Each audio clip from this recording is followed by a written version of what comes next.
Before we start building big things in Flutter, there is one very important step every good developer needs to understand, and that is the Flutter project folder. Most beginners skip it, treat it like some complicated alien file, and just start coding inside main.dart. But that's exactly how messy code bases are born. So let's open the Flutter project like we are opening a new house we just purchased. Room by room, you will understand what stays where and why it matters. Imagine Flutter created a brand new home for your app.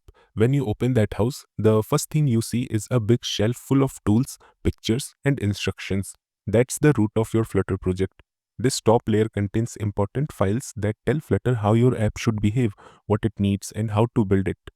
Now in your house, there are two very important rooms, one for Android and one for iOS.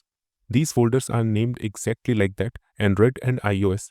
Think of them as the rooms where platform-specific wiring and plumbing are installed. Even though Flutter handles UI, these rooms are necessary for things like permissions, platform code, notifications, payment gateways, and native integrations. Flutter usually does everything for you, but if you ever need to talk directly to phone's hardware, this is where you go, just like calling the electricians to fix your meter box. Now let's move to the most exciting room in the house, the one where we actually live, decorate, and spend our time. This is the lib folder. If your Flutter project is the home, lib is your bedroom, living room, kitchen, everything that truly belongs to you. All your screens, pages, widgets, state management, themes, services, and business logic, everything that makes your app special goes inside lib. And inside this room, there is a very important drawer called main.dart. This is like the front door of your app. Whenever the user opens the app, this is the first door Flutter knocks on. It runs your code, start your app, and decide what page should show first. If main.dart is missing, your app doesn't even know how to start. Now let's go back to the root again. You will see a file called pubspec.yaml. Don't let the name scare you. Think of it as your shopping list or groceries list. If your app needs fonts, packages, icons, images, JSON files, animations, you write them here. It's like saying, hey Flutter, I need sugar, milk, bread, and butter for my recipe. And then Flutter goes and brings them for you.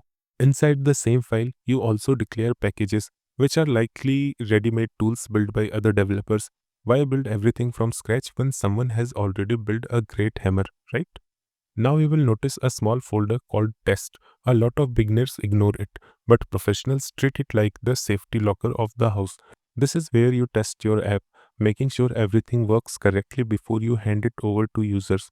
For example, you can test whether a login function is working properly or if a calculation is correct. It protects your app from bugs, just like a safety locker protects your house from theft. Then we have folders like Web, macOS, Linux, and Windows. Depending on what platform you have selected, these are like extra rooms.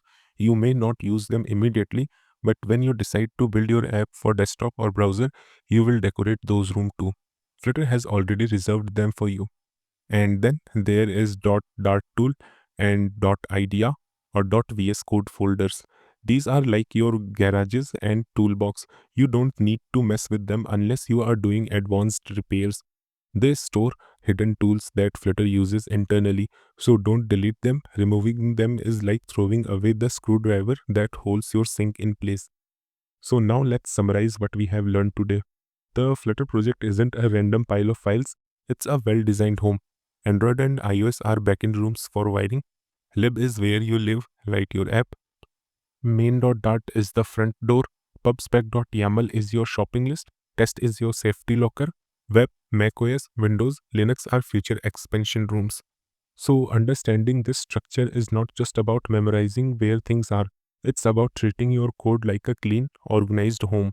Because when your app grows, when you start working with teams, or when you build a massive app like e-commerce, social media, banking, or fitness app, a well-structured project becomes your biggest strength.